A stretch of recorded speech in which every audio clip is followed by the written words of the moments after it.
حضرت عبداللہ کا نکاح۔ آپ صلی اللہ علیہ وسلم کے والد حضرت عبداللہ تھے۔ تو آج بات کریں گے اس پر، جو تھوڑے سی کتاب میں جو باتیں لکھی ہیں اس پر باتیں کریں گے۔ بسم اللہ الرحمن الرحیم۔ حضرت عبد المطلب جب حضرت عبداللہ کے فدیہ سے فارغ ہوئے تو حضرت عبداللہ کی شادی کی فکر ہوئی۔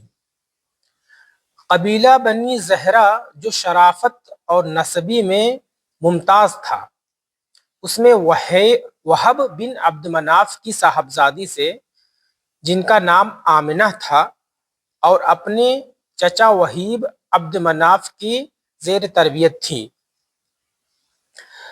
ان سے حضرت عبداللہ کے نکاح کا پیام دیا، اور خود وہیب حضرت آمنہ کے چچا کی صاحبزادی جن کا نام حالہ تھا، ان سے عبد المطلب نے خود اپنے نکاح کا پیام دیا۔ ایک ہی مجلس میں دونوں نکاح پڑھ گئے۔ حضرت حمزہ انہی کے بطن سے ہیں، جو رشتہ میں چچا بھی ہیں اور رضائی بھائی بھی۔ ابن عباس فرماتے ہیں کہ جب عبد المطلب اپنے فرزند عبداللہ کو نکاح کے لیے لے کر چلے تو راستہ میں ایک یہودی عورت پر گزر ہوا، جس کا نام فاطمہ بن مرہ تھا، اور وہ توریت، انجیل وغیرہ سے بخوبی واقف تھی۔ تو حضرت عبداللہ کے چہرے میں نور نبوت دیکھ کر اپنی طرف بلایا اور یہ کہا، میں تجھ کو 100 اونٹ نظر کروں گی۔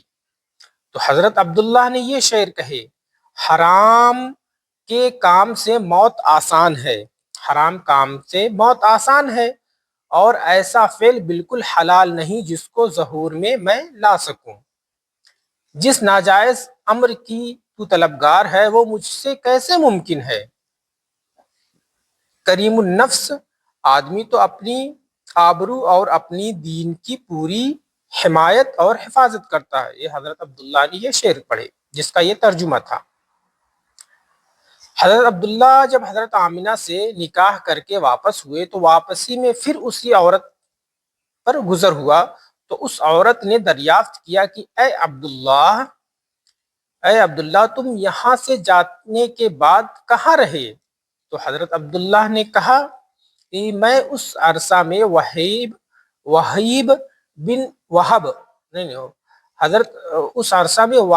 بن عبد مناف کی صاحبزادی آمنہ سے نکاح کیا، اور نکاح کے بعد 3 روز وہاں قیام کیا۔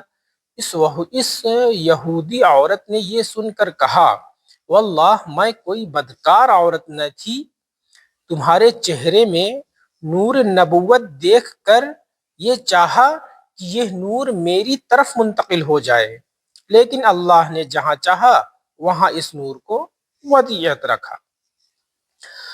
پھر اس کے بعد حضرت عبداللہ شام کے کچھ دنوں بعد یا کچھ عرصوں بعد جو بھی تجارت کے لیے شام کے ساتھ جو قافلہ جا رہا تھا، شام قافلہ جا رہا تھا، تو ان کے ساتھ چلے گئے۔ تو بیماری کے غرض، راستے میں بیمار ہو گئے تو بیماری کے غرض وہ مدینہ منورہ ٹھہر گئے۔ پھر جب قافلہ واپس مکہ پہنچا تو حضرت عبد المطلب نے کہا کہ عبداللہ کہاں ہے؟ تو لوگوں نے کہا کہ بیمار ہو گئے تھے، تو وہ اپنے نانیحال مدینہ منورہ ہی رک گئے۔ تو جب یہ خبر حضرت عبد المطلب نے سنی تو فوراً اپنے بڑے بیٹے حارث کو مدینہ منورہ روانہ کیا۔ جب حارث مدینہ منورہ پہنچے تو پتہ چلا کہ حضرت عبداللہ کا انتقال ہو چکا۔ 1 مہینہ بیمار رہے، اس کے بعد وہ انتقال کر گئے۔ پھر حضرت حارث مکہ واپس آئے تو یہ اطلاع دی تو لوگوں کو بہت ہی صدمہ ہوا۔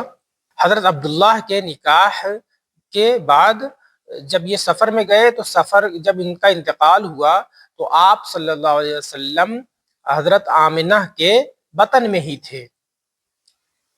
حضرت عبداللہ کے انتقال کے وقت آپ کی عمر کہیں 25 ہے، کہیں 28 ہے، کہیں 18 ہے، تو عمر کوئی فکس نہیں ہے، اس میں کئی روایت ہے۔ اور حضرت عبداللہ نے اپنے انتقال کے وقت 5 اونٹ اور چند بکریاں اور ایک باندی ترکہ میں چھوڑی تھیں۔